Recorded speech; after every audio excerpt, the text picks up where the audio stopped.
Welcome to the world of Chaotic. This tutorial will explain everything you need to know about how to play the game. Are you ready to get chaotic? Then let's begin. This is the playmat. This is where you set up your cards and take part in exciting battles. As you do so, there's one thing you need to remember, called the rule of two. It means that you can't have more than 2 copies of any one card. You and your opponent can play 1, 3, 6, 10, or even more creatures as long as they form a triangle shape. In this demo, we're going to play with 6 creatures. What are creatures? Creatures are powerful and various fighters that you use to take down your opponent's creatures. This is a creature card. This is the name of the creature. This is the creature's tribe icon. The symbol shows you what tribe this creature belongs to. In this case, this creature is part of the Overworld tribe. There are currently 4 different tribes: Overworld, Underworld, Danian, and Mepedian. This is the type. This not only reminds you that this is an Overworld creature, but it also tells you its role within the tribe, a guardian.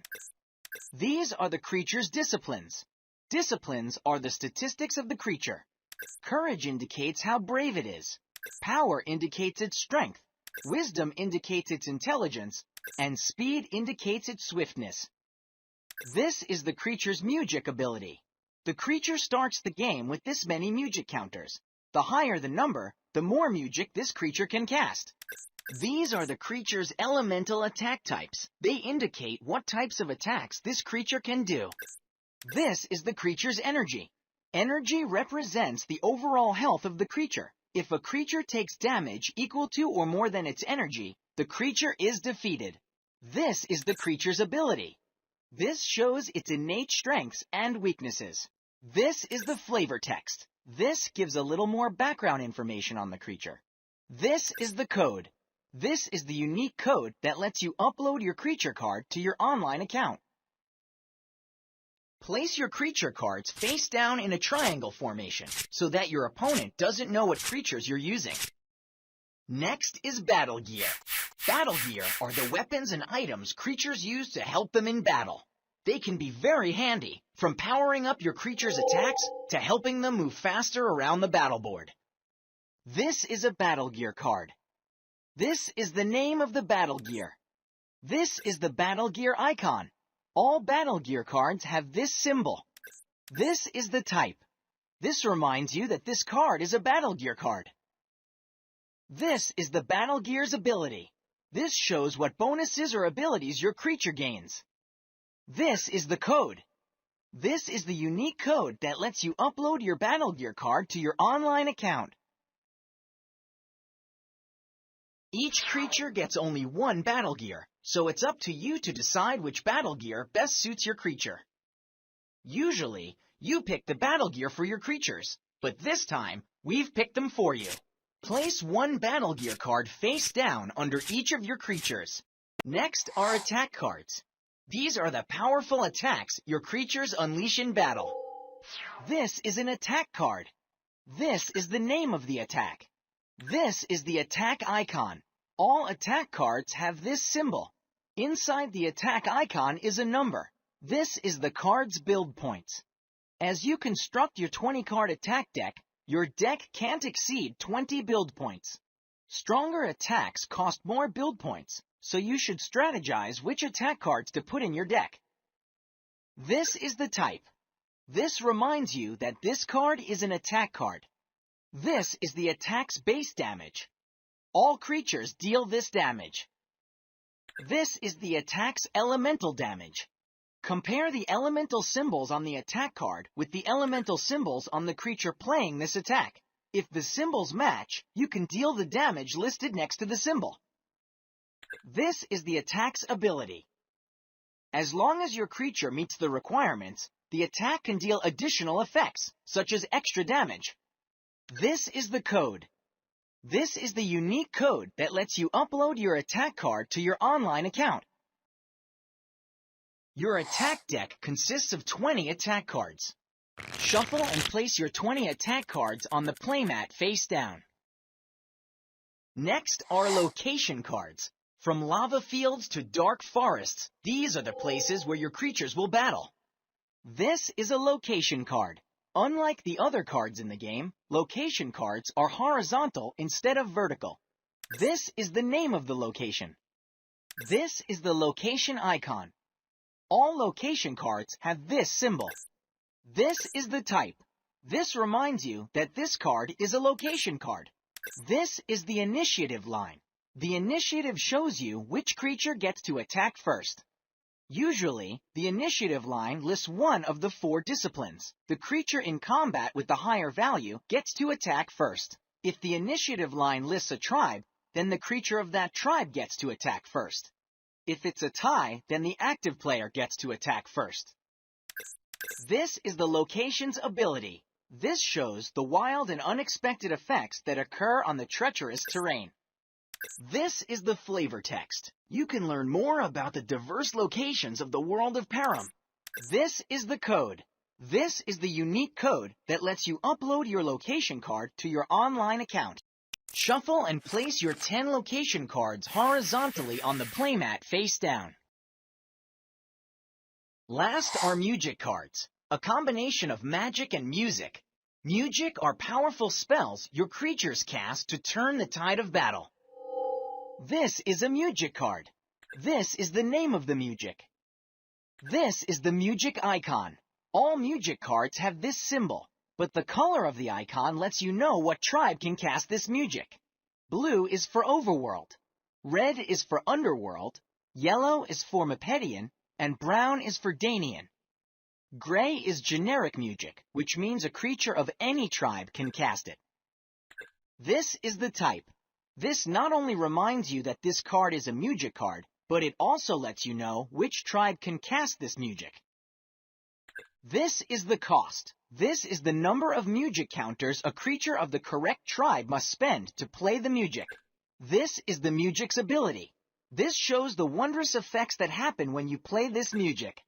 This is the flavor text. You can learn interesting facts about the nature of Mugic and the world of Chaotic. This is the code. This is the unique code that lets you upload your Mugic card to your online account. Draw 6 Mugic cards into your hand, 1 for each creature you have. You usually pick your own Mugic, but we've picked them out for you this time. You've finished setting up your playmat, and your opponent has done the same, forming a 12-space diamond. Both players now reveal their creatures. Place Mugic counters on your creature cards equal to your creature's Mugic ability. You need these to cast the Mugic cards in your hand, but we'll talk about that later. Draw the top 2 cards in your attack deck and place them in your hand. Randomly decide who goes first, such as flipping a coin. You picked heads, and it's heads. You go first. First is the location step. In this step, you determine where creatures are going to fight. Flip the top card of your location deck. It's Kordak Falls. Next is the action step. It's time to move your creatures. Each creature can only move 1 space per turn. If you move your creature onto an opponent's creature, you initiate combat. You can only initiate 1 combat per turn. You decide to attack Miklon with Relum. Look at Relum's ability. It says it has support Courage 5. That means for every adjacent overworld creature, Relum gains 5 Courage. Since Relum moved into Miklon's space, it's adjacent to 1 overworld creature. Therefore, it gains 5 Courage. Both players now reveal the battle gear of the creatures in combat.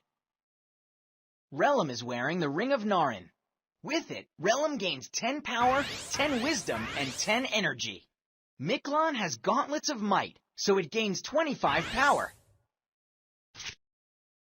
After checking your battle gear, it's time to check the abilities on the location card. It says that both creatures gain 5 energy at the beginning of battle.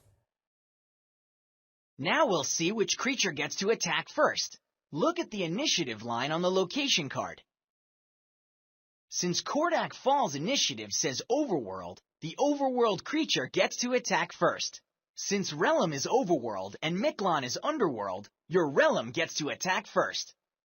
Draw an attack card before each attack, and then play one from your hand. You decide to play Riptide. It deals 5 base damage and an additional 5 water damage, since Relum has elemental type water. Therefore, Miklon takes 10 damage total.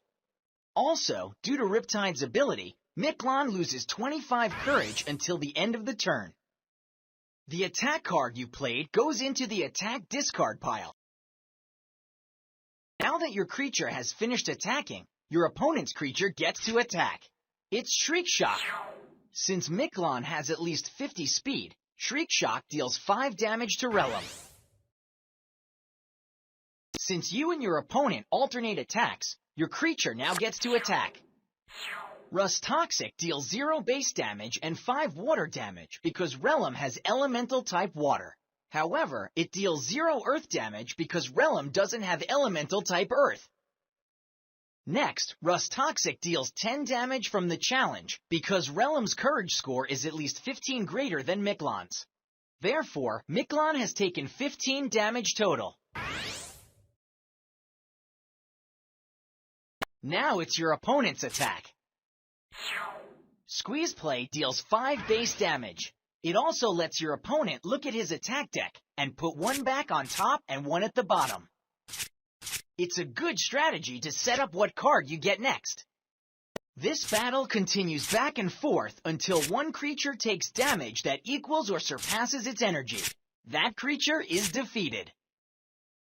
Miklon is defeated, and Relum takes its space on the board. Defeated creatures, battle gear, and used Mugic go into the discard pile. You can move your creatures before and after combat, but remember, each creature can only move once. Now it's the end step. After combat, all damage on the surviving creature is removed. Also, your location is placed at the bottom of your location deck. Now that your turn is done, it's your opponent's turn. Your opponent selects the location and moves his creatures. It's Toxis versus Lorena. Like before, reveal the engaged creature's battle gear. Now look at the location. At Fear Valley, the creature with the lowest courage loses 10 energy.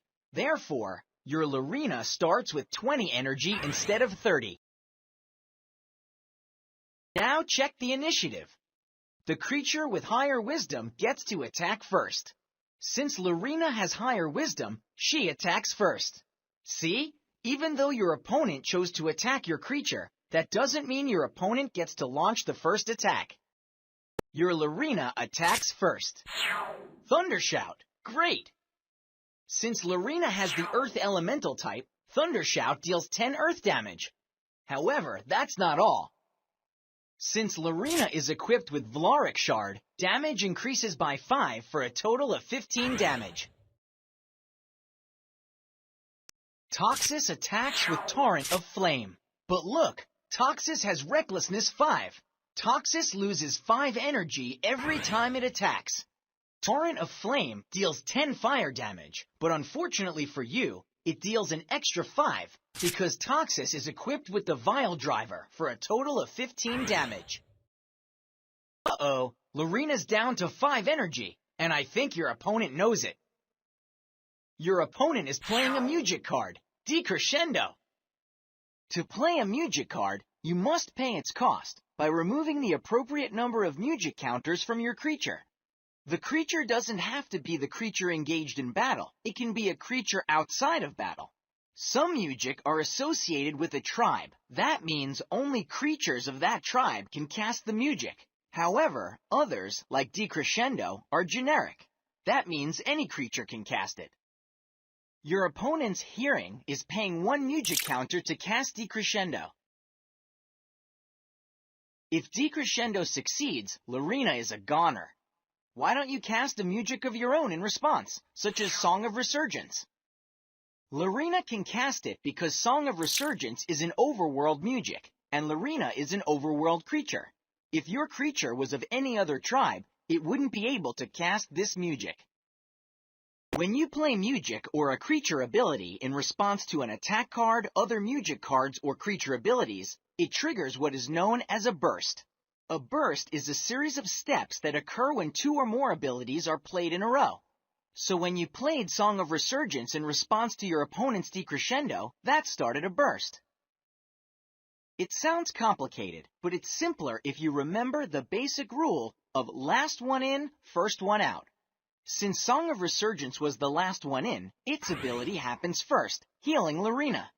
Then Decrescendo deals 5 damage to Lorena. Your Lorena survived! If you master the burst, you'll quickly gain an advantage over your opponent. Oh no! Your opponent still had another Mugic ready to cast. Your opponent played Cannon of Casualty. Now you know the basics of battle. You keep battling until one player has no more creatures remaining.